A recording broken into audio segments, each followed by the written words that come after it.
I'd like to thank you all for coming here this evening for the first in a three-part lecture series given by the Kazan visiting professor for this year. That's Myrna Douzjian, Dr. Myrna Douzjian, where we're very happy to have. And in a second, I will introduce her and her series of lectures.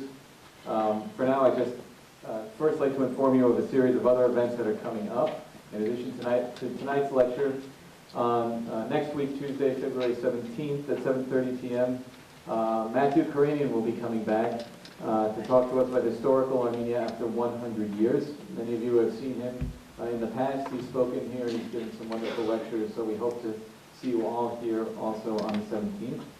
And then on Thursday, February 26th, I will be giving a Fresno State talk. This is a series of talks that initiated actually by the students. The students picked a professor to deliver a talk on a particular subject, and I was honored, for me an honor, I was chosen, and I will be giving a talk on Who Cares? Genocide, Historical Memory, and Moral Responsibility.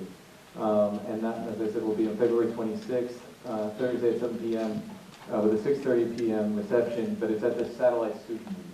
It's not here, it's in the Satellite Student Meeting. So those are some upcoming events. I'd also like to draw everybody's attention to the flyer we have out there, also for the Armenian Genocide Centennial Fresno Committee, our list of events, of upcoming events in our calendar. There's a lot going on. Those of you who are on campus and have been walking along near the Maple Mall will have seen that the monument has been started.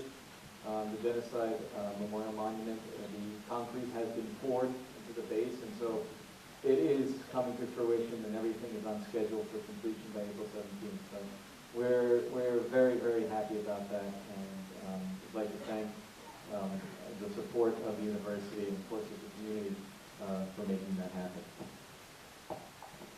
If we turn now to tonight's lecture by Dr. Douzjian.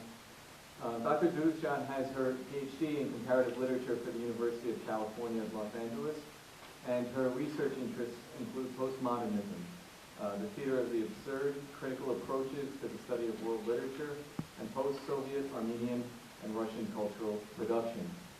Dr. Douzjian has published translations of contemporary Armenian poetry and drama, and she regularly contributes articles dealing with diaspora, Armenian film, and culture to the syndicated column Critics Forum.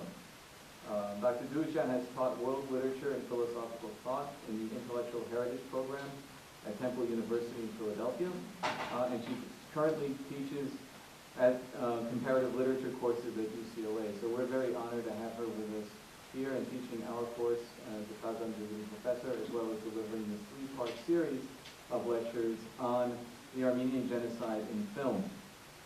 And in this series, she approaches the vexing question of the relationship between history and fiction, and the idea of how fiction can possibly be a more accurate representation of things that go beyond the mere historical. Most of us are obsessed, or at least concerned, with getting the facts of the genocide correct. How many people, when, where, how was it done? And yet the genocide as an event is much more than a compilation of facts or a narrative that just connects those facts together. And in some ways, that's where history falls short. That's where it runs against a wall, as it's not able to really surmount those. And so Dr. Douzjian has presented us with the challenge of trying to overcome that wall, to move beyond our, let's say, historical frame, and entertain the notion of fiction. And here, fiction, I know my students often confuse fiction with lies or falsehoods, but fiction as revealing a deeper truth that may be more poignant and more powerful, and actually in the end more accurate than that of historical narrative. Tonight she'll be looking at Bridging History and Fiction, the Genocide as Allegory, and Serge Avedikian's Chaîne d'Histoire. Without any further ado, I introduce Dr. Myrna Douzjian. Thank you. Thank you, Sergio. I have to say you introduced my paper better than I could have.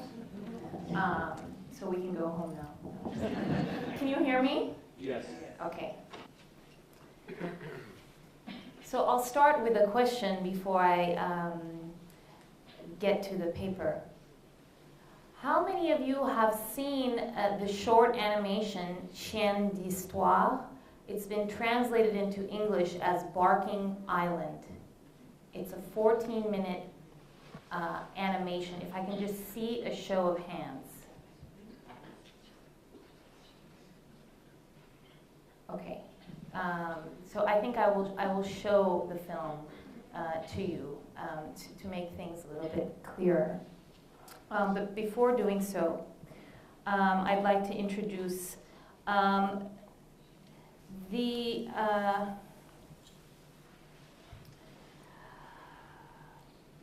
sort of definitional and theoretical concerns that I have in my approach to all three lectures that I'll be giving at Fresno.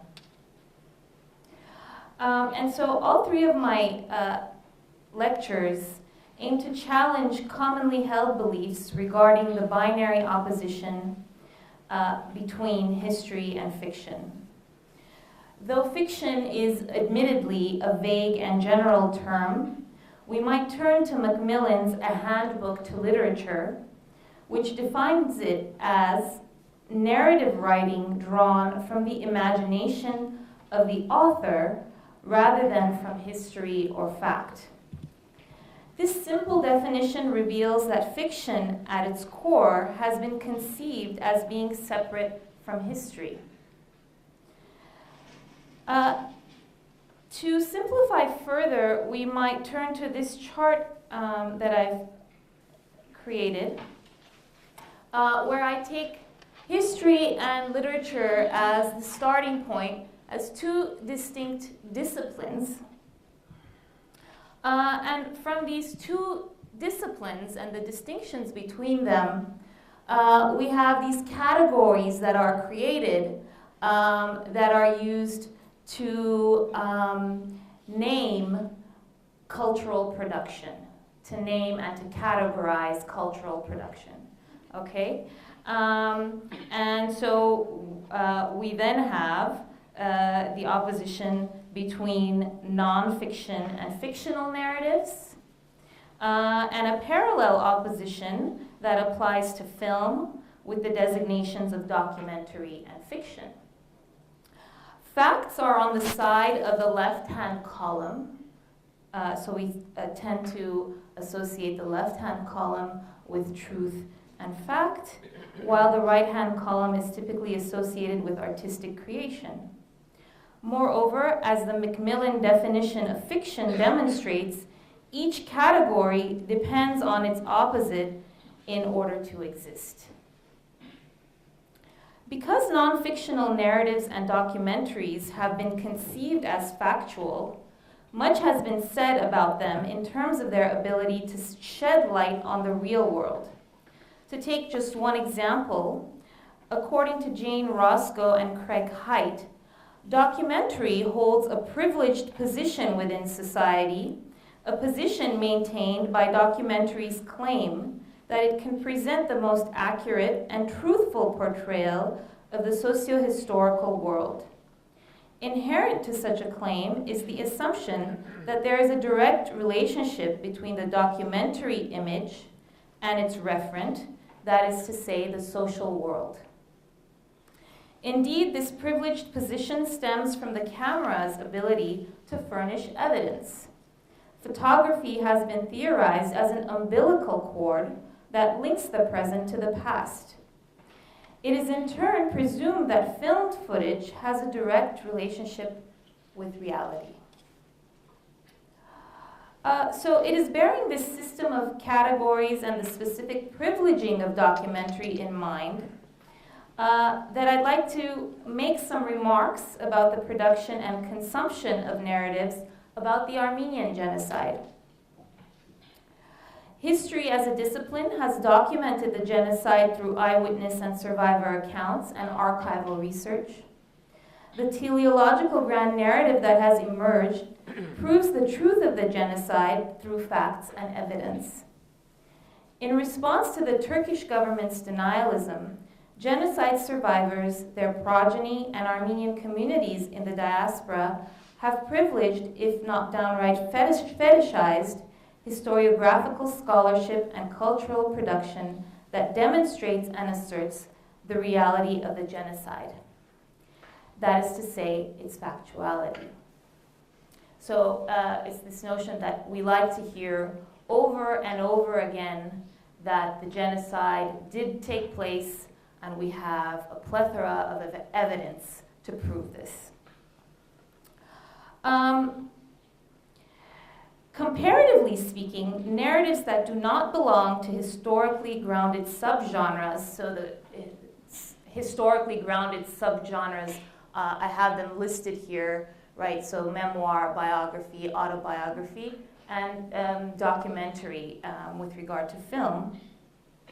Everything else has garnered less interest and attention.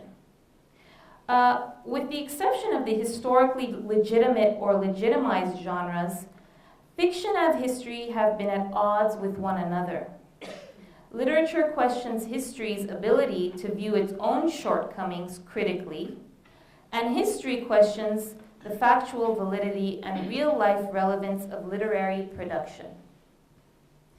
Informed by this long-standing tension, Hayden White points out that modernist literature approaches traumatic histories by focusing on the different possible meaning of facts rather than the facts themselves. Along similar lines, Myrna Douzjian tirelessly argues that only literature can express the limit experience of the catastrophe within language, because the sense of the event is the failing of sense and of reason. So it's this idea that something irrational cannot be rationally described, quantified, and categorized. Both of these thinkers, Douzjian and Hayden White, whom I draw upon, urge their readers to consider what literature conveys about history and whether fictional representation has something different to say about the facts.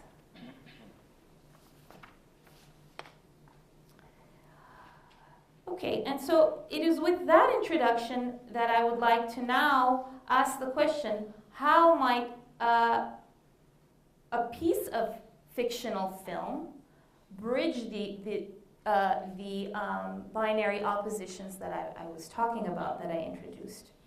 And so I can turn to today's focus, Serge Avedikian's Chien d'Histoire, which was released in 2010. And I'm going to do an analysis of the film's style and narrative content. And in so doing, I'm going to suggest that Chien d'Histoire allows us to rethink the urge to narrativize and retell the genocide of the Armenians as factual accounting. It does so by making no mention of the genocide, and yet the film can be read as a representation of thinking through and gesturing toward trauma and catastrophe. The film's use of facts to suggest a multitude of possible meanings allows it to successfully undermine and ultimately deconstruct the binary opposition between historical and fictional realities. And so I'll show the film, and then I'll talk about it a bit more.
Chien d'Histoire won the Palme d'Or for the best short film at the Cannes Film Festival in 2010. As you now know, the film is set in Constantinople in 1910, as the new Young Turk government decides to put an end to the problem of stray dogs in the city. Once the problem has been introduced, the audience sees Enver, Talat, and Cemal decide to put an end to it after hearing an appeal from an officer. As we saw in the film, an advertisement is placed in the paper Sabah calling for proposals for the eradication of the dogs. In response to the advertisement, a representative of the Pasteur Institute presents a detailed plan and budget to the Turkish authorities. The scene highlights the irony of the situation. This inhumane plan is initiated in the name of progress and civility, and the growth and expansion of technological modernity, symbolized here by the printing press, print-based culture, photography, and the scientific approach, all of which make this endeavor possible. Of course, it is also in this scene that we have depicted the civilized other, the source of modernity. Unmentioned here is the reality that this very same civilized other has been the audience for whom Armenians have repeatedly tried to produce proof of their own death throughout the 20th and 21st centuries. Civilized European other. Ultimately, the European plan for eradication cannot be adopted because of the costs associated with it. The film goes on to portray the more cost-effective option. The dogs are separated from their families as they are rounded up, then deported to a barren island where they bark incessantly. They are left there to starve to death. In under 15 minutes, Avedikian manages to arouse a startlingly deep sympathy in the viewer for these animated dogs. The film ends with a caption informing viewers that in 1910, 30,000 dogs were deported from Constantinople to the island of Oxia, where they were left to their own devices. The narrative arc of the film conjures up the Armenian genocide, but the film only makes a single, entirely inconspicuous reference to Armenians.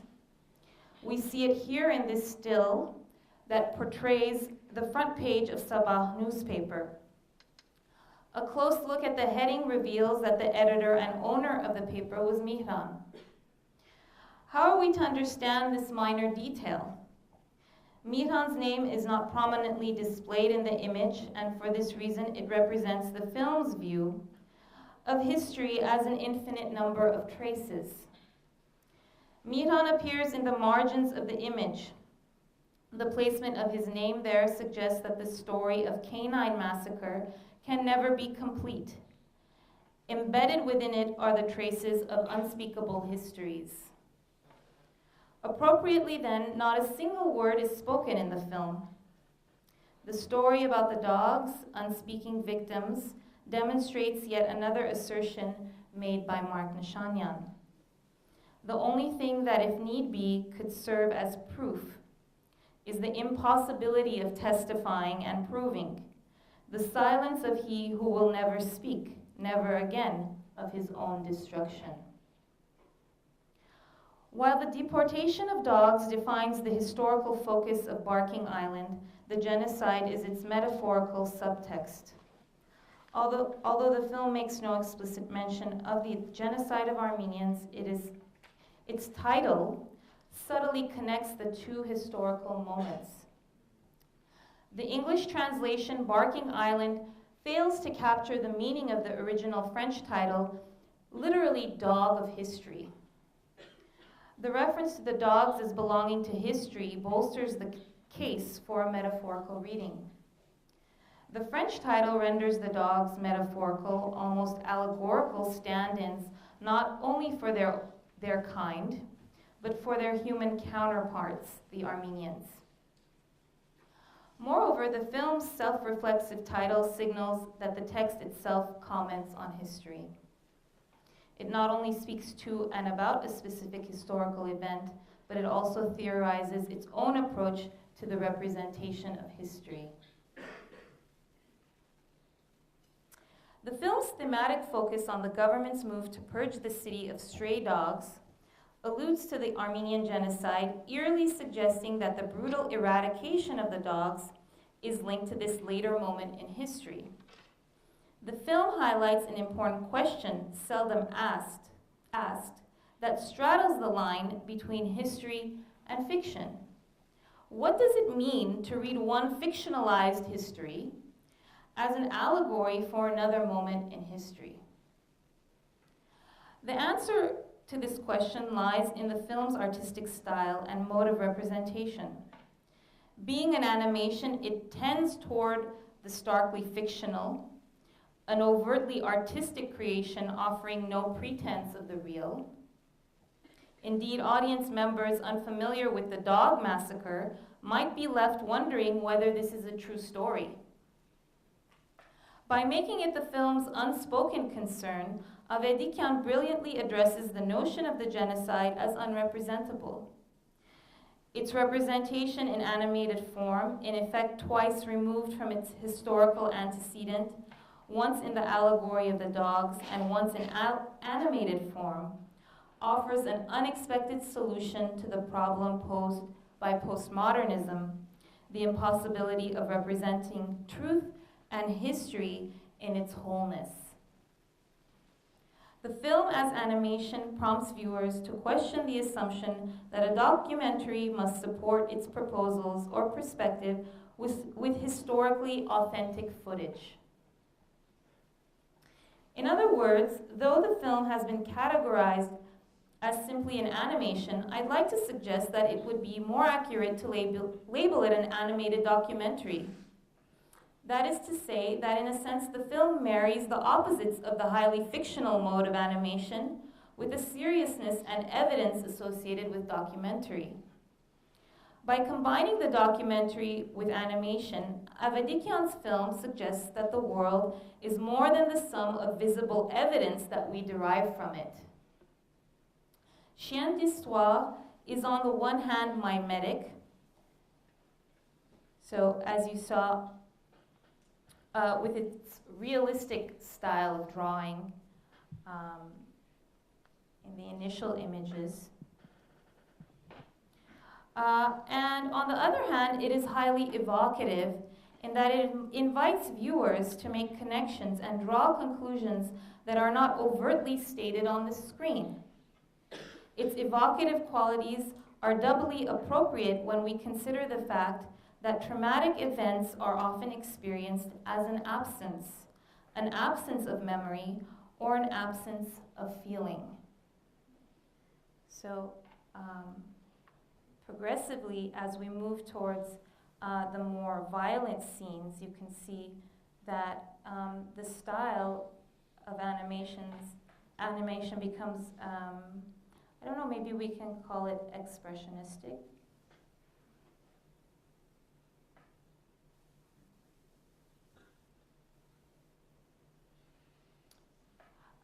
And I think here, conspicuously, there are no eyes drawn on the witnesses.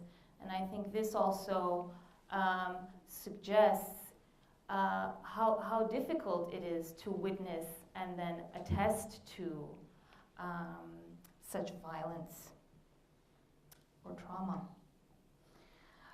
Avedikian received the ARPA Film Festival Career Achievement Award in 2010. In his acceptance speech, he spoke about the idea of the true witness, which he described as fragmented and torn apart. He also explained that the arts help us to feel more deeply and to better understand the world.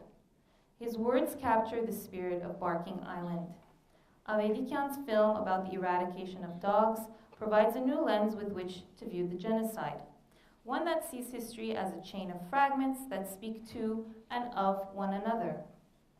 Chien d'Histoire creates an occasion for reckoning with history by recognizing Benjamin's claim that to articulate the past historically does not mean to recognize it the way it really was. While asking its audience to imagine what the genocide might have been like, Chien d'Histoire reminds viewers that we can never fully know the catastrophe. It is a sobering film that speaks about the meaning of history without offering a historical accounting of facts. In this sense, it succeeds in freeing the catastrophe from everything that transforms it into an object, an instance, or a fact that gives delusory meaning to it.